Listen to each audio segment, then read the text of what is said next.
Hello students, आज का हमारा टॉपिक जो है वो क्लास 10th का सम इम्पोर्टेंट सॉल्ट्स जो है उसके बारे में पढ़ेंगे। देखो, क्लास 10th के अंदर इम्पोर्टेंट सॉल्ट्स में जो है वो 5 सॉल्ट आते हैं। ठीक है, क्या करना है अपने को? 5 सॉल्ट के बारे में पढ़ना है, सम इम्पोर्टेंट सॉल्ट्स।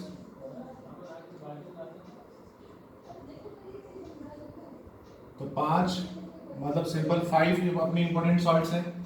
सबसे पहला जो आता है वो कौन सा है? Caustic soda. ठीक है, हम सबसे पहले कास्टिक सोडा के बारे में पढ़ेंगे। और कास्टिक सोडा का फॉर्मूला होता है NaOH और केमिकल नेम होता है इसका सोडियम हाइड्रोक्साइड। सेकंड सॉल्ट हम यहाँ पे जो पढ़ेंगे वो पढ़ेंगे बेकिंग सोडा। क्या पढ़ेंगे? Baking soda. बेकिंग सोडा का फॉर्मूला होता है NaHCO3, sodium hydrogen carbonate. Number third हम जो पढ़ेंगे वो हम पढ़ेंगे यहाँ पर वॉशिंग सोडा। वॉशिंग सोडा भी इंपॉर्टेंट है। इन 5 सॉल्ट में से सबसे ज्यादा क्वेश्चन पूछे जाते हैं। ठीक है, .10H2 sodium carbonate. Fourth number पे हम पढ़ेंगे ब्लीचिंग पाउडर। ब्लीचिंग पाउडर, तो bleaching powder CaOCl2 calcium oxychloride होता है। और फिफ्थ लास्ट जो पढ़ेंगे हम वो पढ़ेंगे प्लास्टर ऑफ पेरिस, इसको पीओपी भी कहते हैं। आपने कई बार सुना भी होगा ऐसा। ठीक है, दीवारों पे जो पीओपी होती है मेनली, या प्लास्टर वगैरह चढ़ता है हाथ पे, वो सब इसी चीज के लिए होता है। ओके, तो हम स्टार्ट करते हैं इन 5 सॉल्ट के बारे में। सबसे पहले हम ले रहे हैं कास्टिक सोडा को। ठीक है, तो कास्टिक सोडा के बारे में जान लीजिए थोड़ा सा।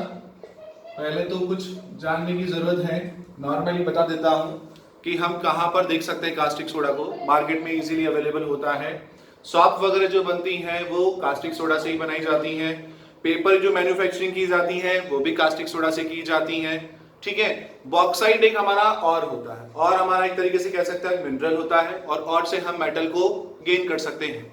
ठीक है, तो बॉक्साइट और जो एल्यूमिनियम का और है, एल्यूमिनियम का और का नाम क्या बताया मैंने अभी? बॉक्साइट का और। तो जो बॉक्साइट का और होता है उसमें से एल्यूमिनियम को गेन करने के लिए हम कास्टिक सोडा का इस्तेमाल कर सकते हैं।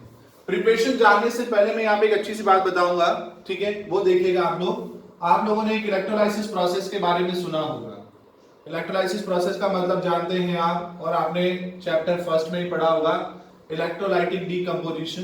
ठीक है, तो उसके बारे में आपको अच्छी तरीके से पता होना चाहिए। उसमें हम क्या करते हैं, 2 मेटल के इलेक्ट्रोड्स लगा देते हैं। ठीक है, क्या करते हैं, 2 मेटल के इलेक्ट्रोड्स लगा देते हैं, जिसको हम एक सोर्स के थ्रू जोड़ देते हैं।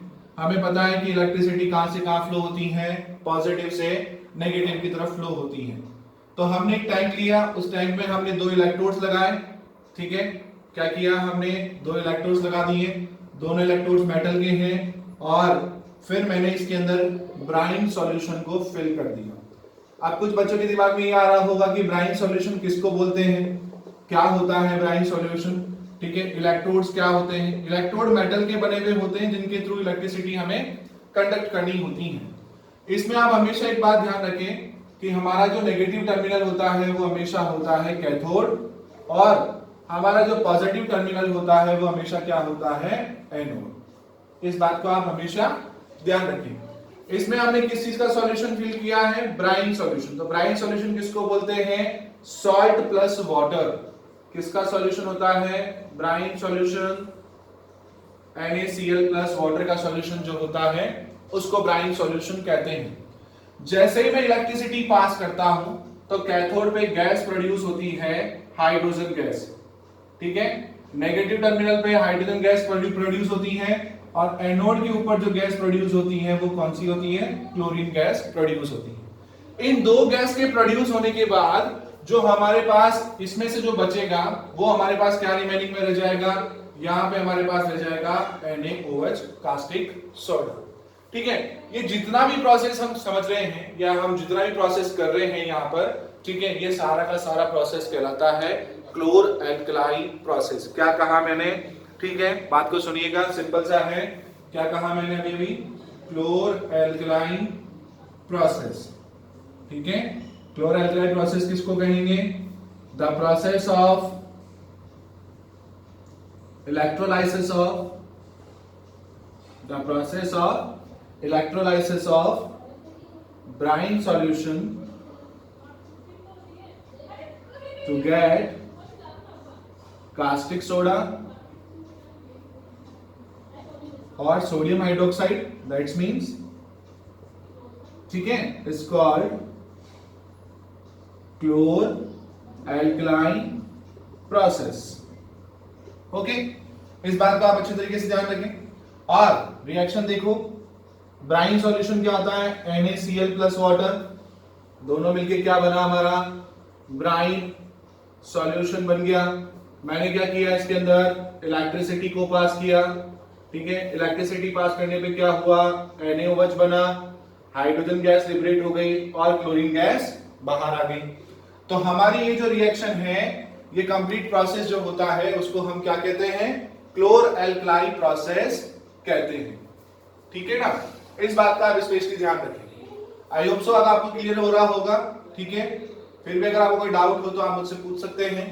ठीक है, आगे देखते हैं. देखो, तो ब्राइन जो आपके पास में सॉल्यूशन के बारे में समझ में आ गया होगा. क्लोर का मतलब यहाँ पे क्लोरीन है, एल्काई का मतलब हमारा NaOH है, और प्रोसेस जो हम सारा प्रोसेस जो कर रहे हैं वो होता है. आगे देखते हैं. Next one, uses. जब हमें ये समझ में आ गया कि कास्टिक सोडा कैसे बनता है, उस प्रोसेस को क्या कहते हैं, ठीक है, तो अब हमें जानने की जरूरत है कि इनके यूजेस क्या क्या होंगे. तो सबसे पहला यूज अभी अभी आपको मैंने बताया.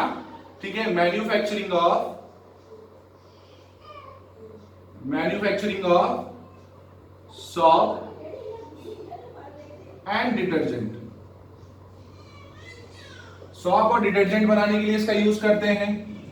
सेकंड नंबर पे आएगा मैन्युफैक्चरिंग ऑफ पेपर. पेपर की मैन्युफैक्चरिंग के लिए काम में आएगा. तीसरा भी मैंने आपको बताया था अभी अभी, प्यूरिफिकेशन ऑफ बॉक्साइट और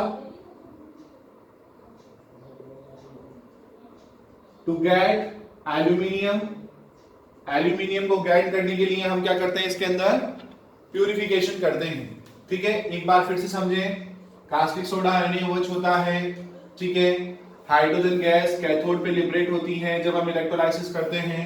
क्लोरीन गैस हमारे पास किस पे, एनोड पे लिबरेट होती है. ब्राइन सॉल्यूशन किसको बोलते हैं, NaCl प्लस वाटर का जो मिक्सचर होता है उसको ब्राइन सॉल्यूशन बोलते हैं. पूरा प्रोसेस हम कौन सा कर रहे हैं, इलेक्ट्रोलाइसिस का. इलेक्ट्रोलाइसिस किसका कर रहे हैं, ब्राइन सॉल्यूशन का. क्या गेन करने के लिए कर रहे हैं, कास्टिक सोडा गेन करने के लिए कर रहे हैं. यूज क्या है, सॉप एंड डिटर्जेंट बनाने के लिए इसका यूज करते हैं, पेपर बनाने के लिए इसका यूज करते हैं, और एल्यूमिनियम गेन करने के लिए बॉक्साइड और का क्या करते हैं, प्यूरिफिकेशन करते हैं. एक बात और जानिएगा, हाइड्रोजन गैस का इस्तेमाल अमोनिया प्रिपरेशन के लिए भी काम में आता है.